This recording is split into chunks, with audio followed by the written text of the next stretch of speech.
Roger, Roger. First of all, Happy New Year, Roger. And oh my God, I'm so happy. So much good news that you're putting out. So many developments that are just awesome. And I'm telling you, I know your fans. We are super duper excited. First, let me get to the point. Congratulations to you and Mirka. Mirka, I just want to say to Mirka for a second. Excuse me, Roger. I'm going to talk to Mirka for a second. Mirka, congratulations on your baby. I am super happy for you guys. I don't know you personally, but I know that that you guys wanted to have a bigger family and stuff like that. So it's really nice that that's coming true for you. And it sounds like, through Twitter and Facebook that you guys were both excited that your daughters will be big sisters. So it sounds like a really sweet time for you guys. So Roger, Mirka, I'm super happy for you guys. Mwah. Blessings and all that wonderful good stuff. So congratulations. And it seems like Roger, that you're super excited. It just seems like a really good time for you. It just seems like you turn over a fresh new leaf somehow.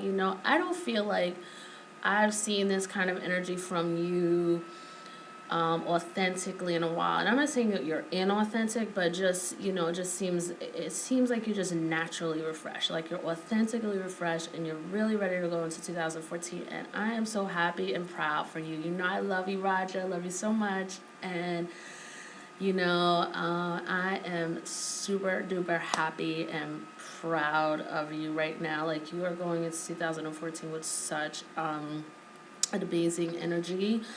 I know you're going to do extremely well this year, and I know that, it's just brick by brick, you know what I mean? Like, you just keep a really great attitude and just keep plugging away and, you're going to just naturally do extremely well. You're just going to naturally do extremely well. I feel like you learned a lot. You did a lot. Your progression was really great in 2012. Like I've said before in many of my videos, you've gone from Roland Garros, you completely shifted your attitude and went into Wimbledon 2012 with a completely different attitude. Not only that, I feel like you really challenged yourself and you were able to stand through the storm and through the lightning and through all those things and, really wrangle through, in that particular tournament through some challenges that I don't think you were able to always surpass in the past. Of course, obviously you've been ridiculously successful, but there's always challenges and new levels of development. So anyway, I've gone through all of this through my other videos, so I don't want to sound like a broken record. But, I feel like here you are, you did very well in 2012. You did well in 2013 too, but I think, it was kind of like a bounce back year because 2012, I think, took out a lot of energy. It was a lot of mental challenges. I think you were, it was just a bit of a taxing year, I think, that you managed to come through with flying colors in so many ways. So 2013 was probably like a little more of a recuperation. But I think the most important thing for me, I guess, in my assessment of you as like a fan and as my assessment of you as sort of like your road and how you're going and, sharing that journey, just kind of sharing that journey with you, watching you, is that, you got to see two sides of the coin. Like in 2012, you got to see like what you really can do and what you can do, what's absolutely possible to perform at a high level, and that age is not necessarily a real factor. I think that also you pushed yourself mentally again. There were times, of course, obviously, when I really gave critique on a lot of things that I felt you didn't, you were your biggest opponent mentally, but overall, in a lot of ways, and in some very big ways in 2012, you did really mentally surpass. So anyway, I'm sorry. What I was trying to say is that I completely forgot Roger. I'm sorry. All right, let me start this over again. I think 2013 was a year where, you know, you got to sort of really determine, you know, as a fan, I'm looking at you, you know, you got to go from highs in 2012 to what other people considered maybe certain lows in 2013. I personally, you know, I can critique you, but I don't consider 2013 a failure, you know, for other reasons I mentioned in the video before, but I will try to get to the point. I'm so sorry. The thing that I'm so proud of you about is that you went experience a high, experience a low, at a higher age, you know, against all the odds, against all this media and everyone believing that in your, you know, your age group, and I'm older than you, to be quite honest, so I'm saying that 32 is young, that you were able to choose at this point in time how you really wanted to go into 2014. And I'm so super proud of you. I know it took me like 7 minutes to freaking just say that, but I'm so super proud of you, Roger. I love you so much. High five, high five, high five. And, you know, I just champion you like the whole way. You can totally do this, and I don't feel like I really need to tell you that, but I'm so behind you, so supporting you. You know, I saw a video of you the other day at Brisbane. I think that's the way it's pronounced. And it was no, maybe that was Dubai. It was a short video, maybe like 10 or 15 seconds of you practicing in Dubai. And my boy, you look so freaking good. I mean, you were like hustling. You know what I mean? You were hustling. The only small critique that I have, and I don't know if it's critique. Yes, it is critique. Yes, it is. Yes, it is. I guess it is. But it's in a good way. My first impression again was like, damn, you look so good. I mean, you were like moving, you know, like really moving. Don't pay attention to my unmade bed back there. Sorry about that.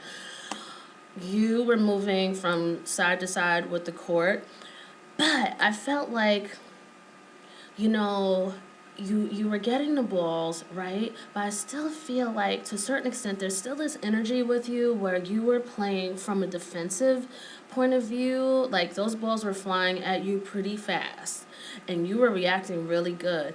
But I felt like that workout was a little, you know, I want to say it was scholastic a little bit. You know what I mean? I want to see you. I know that this probably sounds harsh because I'm not, like, again, I'm not the one on the court. I'm not really much of a tennis player, although I do enjoy tennis. You know, I'll be quite honest.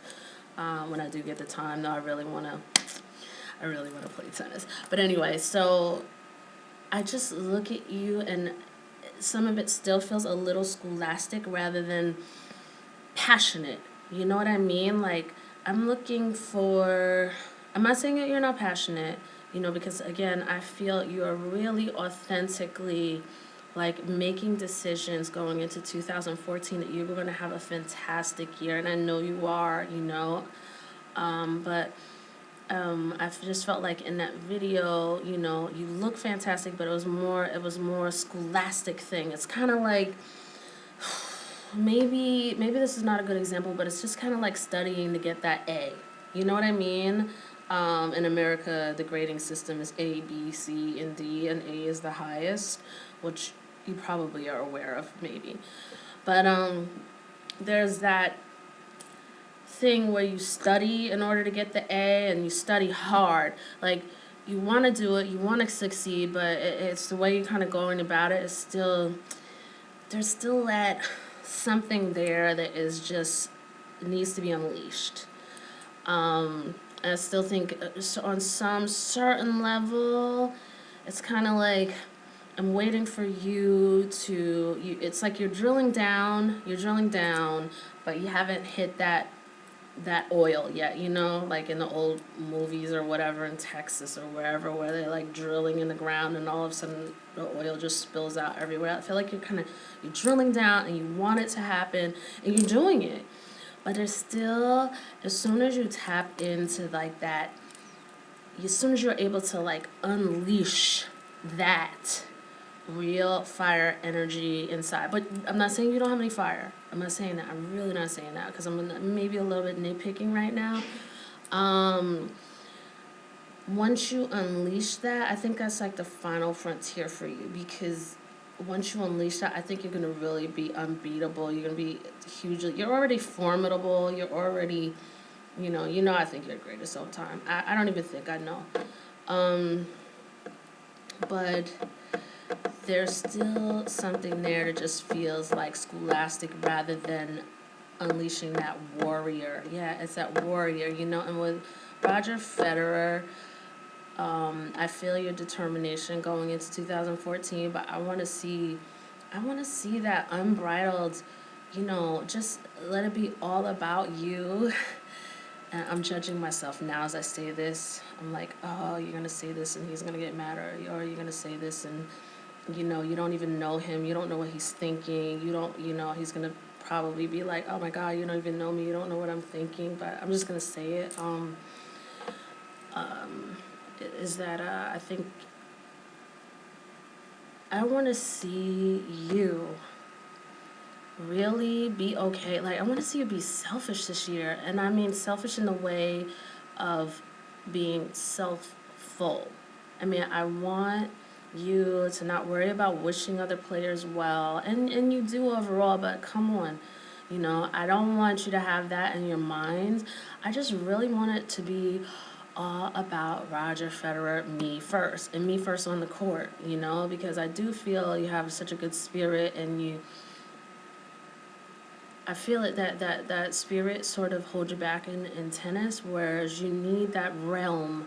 You're not into that final realm where it's just all about you. Well, you would just take yours, and it reminds me of this exercise that this woman had us do, my old trainer, she had us do in this class, and probably I didn't mean to go off on this tangent, but I'm about to. Maybe hopefully this will illustrate something to you. But there were like a group of 13 of us, and she had us imagine that we were all on a deserted island, and that there was a boat, and that there were only 4 seats left. And some people actually, I mean, there were 4 seats on the boat, and whoever was going to stay on the island was going to completely die. And in the first exercise, I had 2 classes with her, and I got to experience this with two different groups of people. But in the first class, some people took the time to discuss who was going to get in the boat, who had kids and who didn't have kids, and trying to filter out who was more deserving and who was in more need to get on the boat because they had people depending on them, or for whatever reason, whatever. So people were taking like the so-called proper route, and it was just really interesting because in the end of it all, she was saying that, what really truly makes anyone else's life more important than yours? And she wasn't diminishing life, and she wasn't saying not to be civilized. So I'm really sort of accelerating this story a bit, so it's probably going to lose some of its meaning. But she really wasn't saying that. But what she was bringing out is that how we, without, how we just poured out our own desire to live, or just ruled it out. I completely, in the first class, completely ruled out living. I knew I was single, and I didn't have any kids, so I knew already, I had made the decision in my mind that I was not going to get on that boat. Did I just say I was single? Did I just tell my business on YouTube? I won't be single long. I'll find a great good guy. Anyway, just tell my business on YouTube? God. I'm sort of freshly single, let's just say that.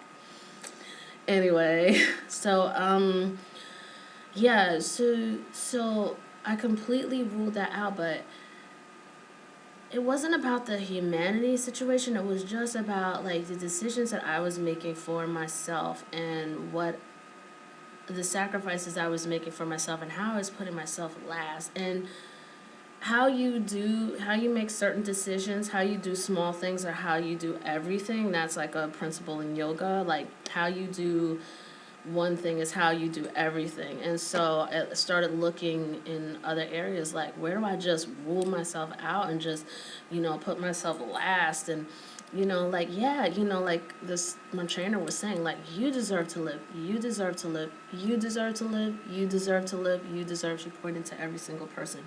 You deserve to live. You're valuable. You're worthy. You're cherished. Your life matters. And I don't think she was saying to like, she wasn't saying to like kill other people to get on the boat and all of this stuff, but separating that situation from the process of thinking and stuff like that. The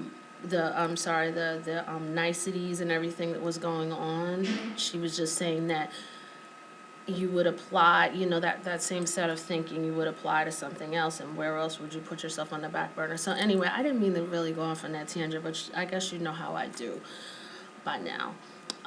So I just kind of feel like in 2014, I want Roger Federer to really think only about Roger Federer. And to be okay with thinking only about Roger Federer on the court, I'm talking about. I'm not talking about like put your family on the back burner, of course not. I am talking about on the court when you are in competition, not being afraid to be super aggressive, not being afraid to meet aggression with aggression, or not being afraid to thwart aggression, or not be afraid to,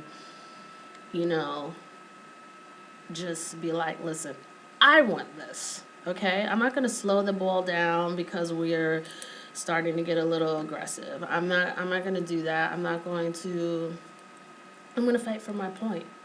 I'm going to fight for my point, and I mean really fight. I'm not going to, not this gentleman's tennis, and I'm not saying be a savage, crazy, total maniac. I'm not saying that, but I'm just saying there's still something inside that I want to see in 2014 unleash, and I'm sure that will be a bit of a process for you and a personal decision, but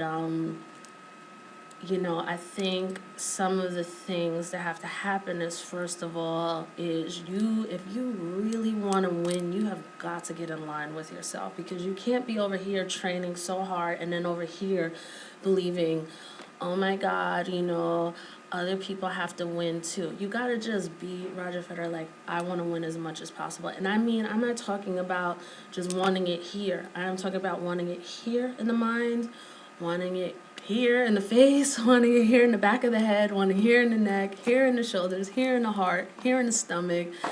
Every single portion of you is aligned. And how I'm going to tell you you're a little, I don't want to say inconsistent, but how you're a little out of alignment, because I know that you want to see other people win. I know that you want to have other people have a chance to win. Like when you talk about the lower ranked players, how it's great if they beat the higher ranked players and stuff like that. All I want to say is in a world where it's more community driven, where people have to help each other, as if it were like to help people in a society where people need to be safe and people need to be protected by laws, and everyone needs to eat, and everyone should have a proper education, and everyone should have proper health care. That's fine for that mentality. But the rules of the game with tennis is that only one person really can win. One person. One. There's a last man standing. So given the rules of tennis, everyone comes into that knowing that there can't be everybody winning. You know what I mean? I think that if you start 2014 with kind of undoing that and just saying, you know what, I'm okay with wanting to win and wanting to win and winning and winning and winning and winning. You know, because I do feel like on some level, unconsciously, there must be some part of you is like, oh, I've won so much, you know. And then I think Andy Roddick, too, was like, oh, you selfish bastard, you won like 15 times. Couldn't you just let me win? I mean, he's supposed to take the damn win, okay? And if he wasn't too busy trying to be so damn, I'm going off a rant right now. But if he wasn't so busy always trying to be so damn cute in his little press conferences and being all dramatic, overly dramatic, and a stupid, loud American, the stereotypical one where other Americans are like, shut up, sit down, idiot. As you can tell, I hate him. I used to like him, but I kind of hate him now.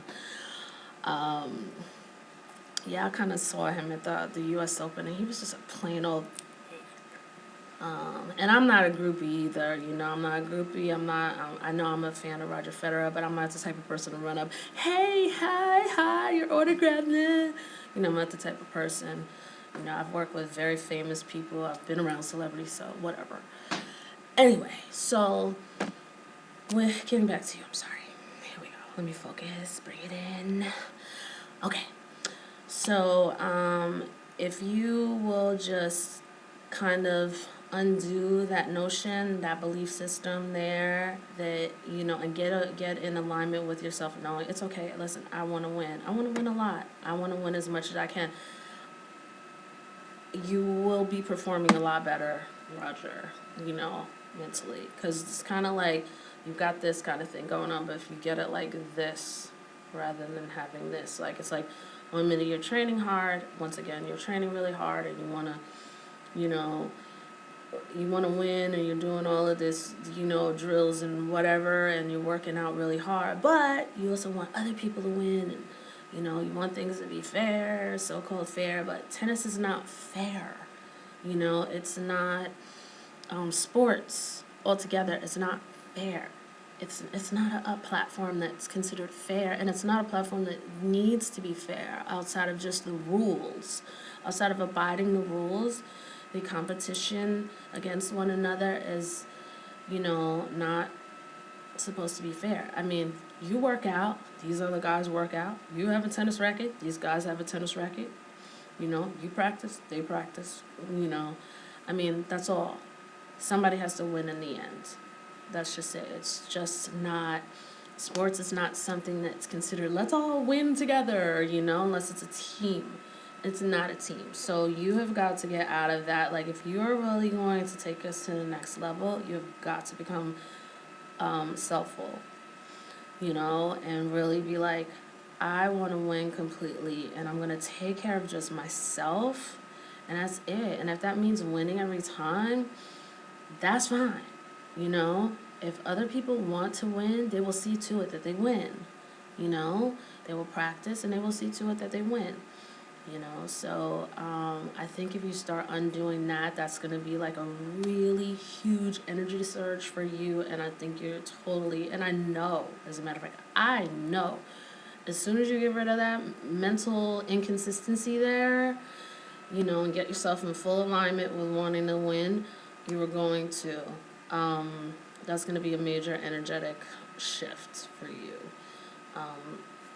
So that's that. But anyway, again, let me get back to Stefan, your new coach, which is super exciting because I think you sound really excited. Like, this sounds like something a little more authentic. Or maybe it's not fair for me to say that than working with Paul and Akon. I'm not totally sure. Let me not say that. But you just seem genuinely excited. You seem super comfortable so far with this choice. And then it's good to know that, first of all, you're so blessed in a lot of ways. And I know that you've created your own destiny. You know, you've like worked really hard. So I kind of don't want to take anything away from you. But it's so freaking awesome. Like, how awesome is it that you keep getting to meet all the people you freaking admire, like, all of your life, you know, like Pele and like Maradona. I know, I think I'm getting his name wrong a little bit. And, you know, like people, you know, like some of these most killer ass people in sports, like wearing an RF hat. You know what I mean? Like, the other day I was looking at you too, like, this is so random. I was looking at you too. You had your hat on backwards and it said RF on it. And I was like, it must be so freaking awesome. Like, just to wear your own damn hat. You know, I mean, I could put my initials and stuff like that, and that's great. And I'm awesome. You know what I mean? Yeah, like, I'm awesome too. But to have people who want to wear your hat, like me, I'm super awesome, and you know, if I'm wearing somebody's hat, it's because they are killer. They are just like a killer human being on this earth. They are like killer good. So if I'm wearing your hat, yeah, you are damned awesome. But how awesome is it just to be like you with your own damn hat, like so awesome with like some of the most awesome realm of people, like a Maradona or like a Pele or I forgot who else was wearing your hat. I'm not sure Pele wore your hat, but you know, he was very excited to meet you. You know, just having people excited to meet you who you've looked up to, and it's just, it must be so freaking awesome, Roger. God, you know? You just have to imagine what it would be like to just be a person who just, you know, makes normal achievements in everyday life or whatever, or makes a little bit above average achievements, but just imagine not having that life, and then you could sort of see like how awesome it is, but probably because you're living it, it's probably kind of like, huh, whatever. Yeah, I mean, I'm meeting great people, but whatever. But anyway, so I'm going like all over the place. I know we're in 26 minutes, and I'm just gonna take my time because I'm super freaking excited. I know most people probably end up always turn these videos off probably after 30 seconds, but you know, his videos are not for them. So getting back to your new coach, Stefan Edberg, it just seems like you're super comfortable with him. I don't know that to be really true, but that's just my perception. Like, it seems like someone you would feel comfortable with, and it's like someone you looked up to. And I remember before you hiring him that you just said at one point in time, I remember reading that you said that he was one of your favorite tennis players. And now, you know, so that again, you have another coach who's focusing on serve and volley. So this is going to be really interesting. I think it's going to be awesome. And I just saw your video where you were talking at Brisbane about just having a tryout with him. And, you know, I give you kudos as well, as a sports figure, as an individual, and as a man. As a man, when I say man, I mean as a husband, like looking out for his family, protecting his wife. I'm not saying anything bad is happening, but I'm just saying like something every woman wants. You know, you want a man who's gonna like make good decisions. So my brother, you go. I love how you were like, I had to bring the coach on so he, you know, make sure he was okay with everyone. So I just felt like a real sense of individualism on your part, where you just kind of like, first of all, I know I admire you, I like working with you, but you know, if you're gonna come and train with, I mean, you're gonna come and coach me, you need to understand the way things are in my life, and you need to be able to tailor, or be able to work with that. So, I think that that's such a great thing for your family. I love that. I love that you are looking out for your family like that. I'm assuming, obviously, and you know, you have a coach who's going to be good with that. So that was, I think that was really good. And that's just like a little sidebar, but yeah, I think you know, you just made some wonderful changes. And new racket. I don't know much about the new racket, but I think this is awesome, Roger. I think this is great. If the string technology is better, which I think it is. I know you were working with the racket before with a bigger head, and I don't know if that was something that you really care for. I'm not sure. Again, I'm not sure about the new racket, but I love it. You're changing your racket, and you need to, and understand that that's fair too, because you've got this. Like I said, I don't know. Maybe it was over a year ago. Sangha and Rafa, they've got that bobble-out technology, and even Djokovic has technology in his racket. His strings are of some sort of certain material, if I remember correctly, and I think Murray too. But so this is really good because it's not like you are cheating or anything like that. Everyone is.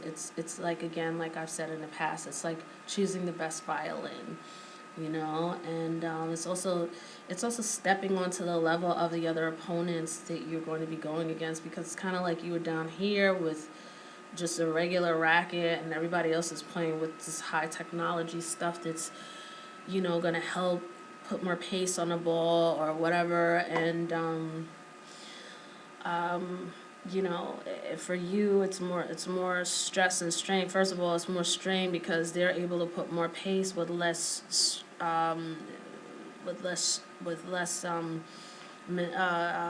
exertion. While you're exerting 100% playing with a plain racket, and then you're also running a lot more because these people can hit harder for a longer period of time. It's less exertion. It's less stress on the body. So overall, long story short, it's really good that you're working with a good racket, and I think you should continue to look into further technology, and just sort of transition yourself into something that will support you, will help take stress off of your back and off of any other part of your body, and also just think about how this racket will cause less running, like a racket that will also assist in putting more pace and spin on the ball or whatever, as it applies to you, as it makes sense. Will also keep the other player on the run, and therefore keep you all, out of the realm of having to be on the run, and causing more stress on the knees and the hips and everything, like just running around. So it's really a good thing to think about, to just keep trying to transition into the best technology that's going to help protect your back and other areas as well. Especially if you really want to continue on playing for as long as you do, which you're totally capable of doing. So it's super important that you do continue to look into technology, again, that is going to help alleviate or avoid as much stress on the body. And I think, like I said, the points that I just made now, I think you should continue to transition into just continuing again with the technology. So I'm kind of rambling on, but I really want to talk a little bit more. But you know how it is. Yeah, I kind of wanted this video completely unprepared, but what else is new? Yeah, so I mean, just going into 2014 sounds awesome for you. I want to wish you a happy new year again. I'm super, super excited for you and Mirka about the baby. I think it would be fun if it were a boy. I feel like it's going to be one child this time around, but if it's twins again, that would be pretty amazing. But you guys can handle it, It's kind of good when, I think, obviously, and maybe don't know what I'm talking about and saying this, but I obviously I feel like people who are a little more financially capable can, just help alleviate some of the normal pressures that having children, just the having to be there and be on for children all the time, So I feel like, yeah, if you guys had twins again, their set of twins, you guys would be able to handle it, right? But it would be cute, I think, personally. I think it would be cute for you guys to have a boy. But then again, that boy, they'll be pressuring you or hounding you guys about if that boy is going to be playing tennis and stuff like that. So I don't know, maybe it's a good thing, maybe not necessarily, who knows. But I want to end this video saying I'm super proud of you. You look authentically happy. As far as your video is concerned that I saw, you were like working it out in Dubai. You were killing it. But I felt you were still playing a little bit on defensive mode when you were getting the ball back. And I feel like if you can tweak it a little bit, which you're the greatest of all time, so I don't feel like I'm asking for anything outrageous. If you can just constantly make it your business to figure out how to how would I say, transmute, maybe for lack of a better word, transmute that defensive stance, into an offensive, like you totally turn it offensive, because it just still felt like, even though you were hustling, it felt a little scholastic, and it felt like you were just sort of still on some level getting the ball back. So I want you to push out of that, and I think if you push out of that, you're going to be super duper. I mean, you're going to win. You're going to win. That's just all there is to it. You're going to win. I think you're going to win either way this year.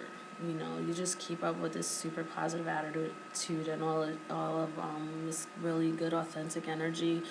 But if you are turning, some small things, you're making some small tweaks like I mentioned just now, I think you're definitely gonna keep people on their heels. What else? I just have the feeling that I just think that you feel closer with this coach. I know I don't really truly know him or you, but for whatever reason, that was my hit that I got from you guys. That it seems like this is just much more of a more comfortable fit. I don't know why, but it seems like it. So it just seems like that will filter out onto the court and stuff. What else? I really think if you really get a little more soulful and just look at what the laws of tennis are, which is, by law, there's no fairness in tennis. It is about whoever is the strongest, or not the strongest, but whoever is able to pull out the win, that's who wins. And so it's never going to be something fair. You guys are already at the top. I'm speaking of the usual suspects, the big four, and etc. in the top 10. You guys are always pretty much always filling out the second week of the competitions and stuff like that, and tournaments. So it's the same people over and over again. So you need to take that one step further and go, it's okay for me to win. And I know you may be like, what is she talking about? I know it's okay for me to win. I've won. But I think, there is still something there. Like you need to completely release any responsibility or any small thoughts or whatever on, the smaller guys winning or whatever winning, or Murray winning sometimes or whatever. Like, if these people want to win, they will win. These people want to, it's up to them, just like it's up to you. So I could see you want to win, but you got to get rid of that last energetic thing. This is not a society or a community, again, where someone is going to starve and die or get killed. Needs to be having a certain level of so-called fairness. You don't need that in tennis, because by law it's not fair. It's whoever can pull out the win gets the win. So once you are able to just focus on, I want to win, it's all about me, and just get everything in alignment. Like, it's okay for me to win all the time. It's okay for me to want to win. It's okay that I've won already and want to win more. It's totally fine. There's so many people want you to win. So many people, we want to see you win, because we know you absolutely can do it. If it weren't something you could do, it wouldn't be so much push and so much upset all the time, So anyway, I don't want to get into all of that. I just want to say that I'm super excited. You seem super excited. You made some wonderful changes. I mean, things just feel like they're be really organized and you're moving forward. Although everything always seems organized with you. Like you seem very like a very organized camp or team. Um, but yeah, just something feels really good, and I'm proud. I'm proud, Roger. I'm so happy. I'm happy to see that you're feeling good with yourself. This 2013 may not have been the year professionally that you wanted, but you were so moving into 2014 with this wonderful energy, and just keep it up because you can totally win, and you can take the Australian Open. I know you can do it. I'm looking forward to seeing that, But again, I think focusing on returning that ball when you're on the defense, transmuting that into offense. Just keep up with that. Don't just get the ball back. Because that's not gonna win it. Just getting the ball back. It's not to say you were getting it, but there's still a little bit of that energy in there. Lastly, not being afraid to just pull that last bit of passion out of you and just be okay. Like, I'm gonna take this. I'm gonna take this. I can see you have the attitude. You across the net have the attitude that you want to take this, but I'm gonna take this. We're just gonna want it, and we're gonna stand the heat. You know what I mean? Like, you want it. I feel it coming at me. I'm not gonna slow down the ball so that I don't feel any more aggression, or that whatever your belief system is, Roger, that you know, it feeds into your game. Like, it doesn't seem, you don't like, I know I don't know you, but it seems for me like you don't like a lot of aggression, which is good. But in the world of tennis, if you're going to win, like, you got to be okay with that. Djokovic is slamming that ball like, shit, I want this. He knows how you are, and so does Rafa. They know, like, if they go a little hard some of the time, like, you don't like that, and you will, I don't want to say submit, you will disengage. How about that's better? That's a better term, because that's more, that makes more sense for who you are. You will disengage because there's a belief system there. And I've gone through this before. I know you did this in Wimbledon. I saw that it was either Anchik or Ivo Karlovic. You did that there. I mentioned it a couple of videos ago where you did that against Djokovic. Another time where you did this in Murray, you completely had him on his heel, but you reset the ball. I think if you are able to really just be okay with raw desire, I know it sounds really weird, but I'm serious, like raw desire to win, unbridled desire. Like, I'm looking at you, you're looking at me, and I'm gonna win this point. And you're gonna be on the other side of the camera saying, no, you're wrong, and I'm gonna tell you, I'm right. Okay? I know I probably look crazy right now, but you've got to just stay in there. Stay in there and be okay with that. Don't disengage, because that's what's going to cost the point. And it also costs,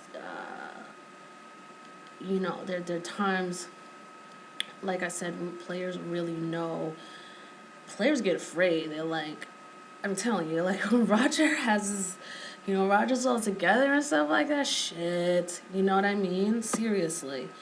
Not to bring that all in, because I feel like you were really in a good place mentally, so I really kind of don't want to bring that stuff in. But, if you just really just, I want this, and it's okay for me to just purely raw desire,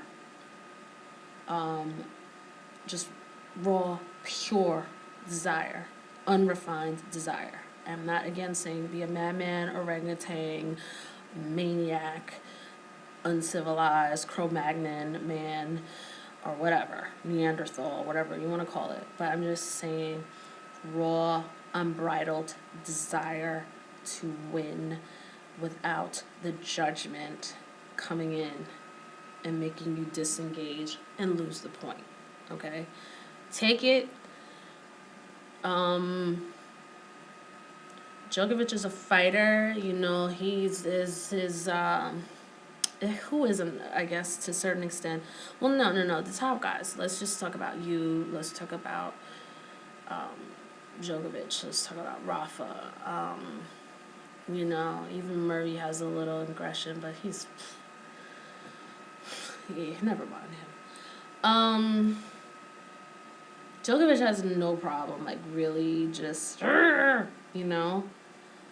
He has learned some things from you about being refined, and he recently said the one with the cool head is the one who wins. He learned that from you. He learned that after Wimbledon, 2012, when you beat him in the semifinals. Because I believe he then he lost in the Olympics, but then he went to, I believe it was, he lost in the Olympics, and he lost to you in Cincy, and then he was really cool against Ryan Harrison, I believe, in the U.S. Open, and I was like, whoa, he learned something. He learned something, but it was Roger Federer-esque, you know? You could tell when other players do stuff too. Like, sometimes it's like, oh, that was a Roger Federer shot, you know? Like, sometimes you see with Rafa too, like, over the years, you'd be like, oh, that was totally Roger Federer, you know? But anyway, so despite all of that, he is a huge fighter. You know, he doesn't mind that. You know, he doesn't mind that. So, you know, it's like something you could take from him a little bit, you know. It's funny because Rafa is a little different. Like, Rafa's energy is, he wants something, but it's you don't get that same sort of that Djokovic has, you know. And it's not that Djokovic is this really aggressive person, kind of like Murat Safin, you know, not that type of aggression. He's not aggressive, but he does have this fighting spirit. He does kind of have this thing, you know. And Rafa has a fighting spirit, but it's not aggressive in the same way. It's relentless, and it's intense, and it's all over the place sometimes, but it's different, you know. Like, you don't see all that on his face. Every once in a while you see him go, you know, if he gets a point, like, you can see him, like, baring his teeth a little bit. It's kind of cool. I like that. I like that passion. But anyway, I feel like you could tap into a little bit of Djokovic on this too. Just having that raw warrior spirit, like, just, I'm gonna take this. It's just, I'm gonna get it. Just get all into yourself, Roger. Just forget about everybody else. Let everyone take care of themselves, because they're safe, especially in the tennis world. You know, you as president and stuff like that, you want to make laws and rules and different things like that to help the lower players and stuff like that. But psychologically, you need to really take care of yourself, because you're not fully taking care of yourself. And that's what I was talking about when I went off on a tangent about that story with being on the island and determining whether or not you are going to be one of the people on that boat, that 4-seater boat, and there's like 8 of you guys, but you're going to be the one of those 4 people. And how you also just disqualify yourself, you know, in other areas with that same thought process that you apply to that exercise that I was talking about, being one of 8 people, but only 4 seats on a boat to get off an island that you are certainly going to die on if you don't get off of the island. So anyway, I think those are good things. But overall, again, you are looking excellent. I feel super good. I think your fans, you know, you could really pick up just something super good for you going into 2014. I wish the absolute best for you. I know I'm going to see the best for you in 2014. And, you know, your fans, we're with you, again, all the way. We're, like, totally with you to championship point, you know what I mean, and beyond. And, you know, you are, what's exciting is to see, you know, that you really want this. I think what's exciting, and again, as I'm super proud and have so much freaking love in my heart, just to see that you just made all these nice, wonderful changes for yourself. You got something new going on with your family. It seems like, you and Mirka are really happy, and, the girls are happy. So that's really sweet too. And that, you know, despite, everything, like all the judgment on the 2013 year, that you are just going into 2014 like good, you know what I mean? Like if not anything else, I'm so happy for that, just to see you in really good spirits and just really staying positive and making authentic decisions that really support not only your family but your tennis career and where you want to take it. So I feel very excited. Again, I know that tons of your fans are super excited about this, and I think we all just really have a good feeling about this, and you've just really set the tone in the last couple weeks, and we can see it, in your attitude and body language, I don't know, you just feel really refreshed and confident. Not that you're not confident, though, but it just feels like a new slate, so I'm excited. I wish you well. I'll talk to you soon. Happy New Year. It's for us it's 11:35 here, and it's December 30th of 2013. So, mwah, to you and Mirka again, congratulations on the new baby. You guys, the best of blessings and all the love in my heart to you and to Mirka at this time. I know I don't know you guys, but I love you guys. So anyway, have a good one, and I'll see you next time. Whenever I can make another video, I would definitely will. But see, this one's 50 minutes long, so you can just watch this for the next 7 weeks, in 2-minute increments for the next 7 weeks, and you'll be good, right? Take care. Bye.